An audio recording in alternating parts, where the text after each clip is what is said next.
This is a video response to a video made by Ophelia Dagger, also known as Chelsea, or Chels, or whatever you know her as. Doesn't really matter.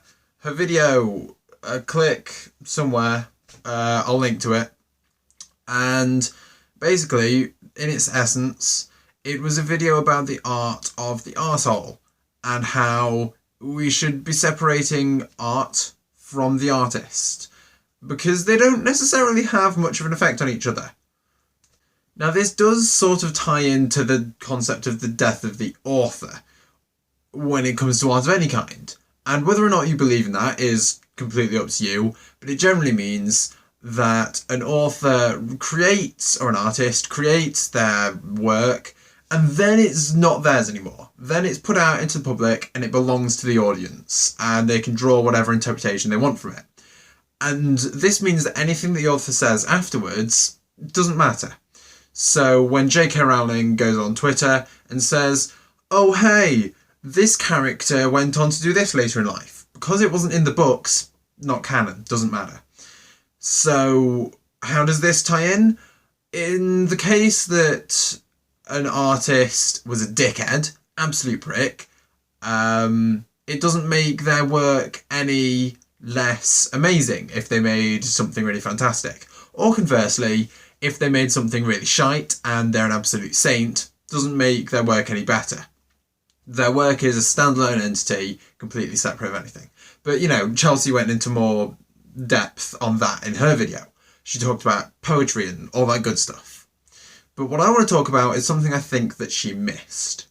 And that is the effect that history and whether or not the artist is alive can play into this whole art of the arsehole discussion that she's started. And what I mean by that is that there's this sort of dissociation we create when an author isn't necessarily relevant anymore in cultural history, popular culture. So take an artist such as Mel Gibson.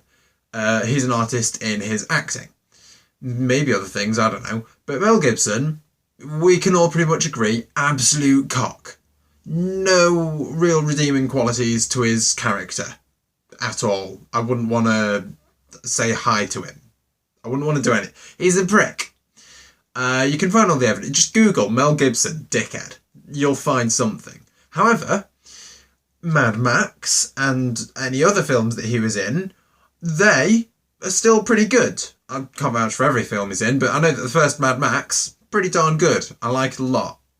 So when I watch Mad Max and I think, oh, that Mel Gibson bloke's in it, he's a bit of a dick, it doesn't necessarily affect my enjoyment of the film. And this can be applied to anything.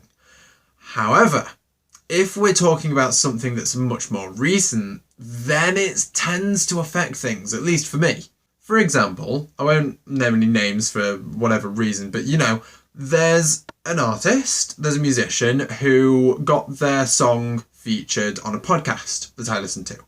And I enjoyed the podcast, I enjoyed the song, excellent. I'd listened to it for a long time. Many, many, many times, in fact. But then this musician was accused and found guilty of doing certain things with other people that, you know, might not necessarily definitely shouldn't have done bad things. And it does taint my enjoyment of the song and therefore that particular episode of the podcast. Because when I get to that section where the song is played, I have to skip through it. Because I hear the song, I hear the person's voice, and because it's so recent and so relevant, it does affect my enjoyment of the art that they've created. Should it? I don't necessarily know. I don't think so because of the whole discussion that Chelsea had. But then again, it feels like I'm supporting them. And she also went into try not to support dickheads, try to, if you want to experience their stuff, try to do it with various methods that don't necessarily line their pockets with money. But it still feels like by appreciating their work, I'm appreciating them.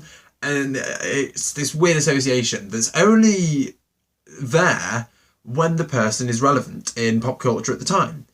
As in 10 years' time, when that person isn't relevant, fine, I'll listen to the song again. I won't associate anything with them. But yeah, I think that's all I really have to add, is that I just felt that Chelsea missed this out, is that history can affect whether or not the art of the arsehole is a bit smelly.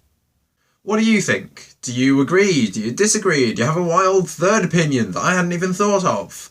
Leave it in the comments, make a video response, tweet me at gregamiah, social media plugs, ding ding ding. What? But anyway, yes, thank you for watching. Subscribe. That's what you're supposed to say at the end of videos, isn't it? I don't know how to end videos. Bye.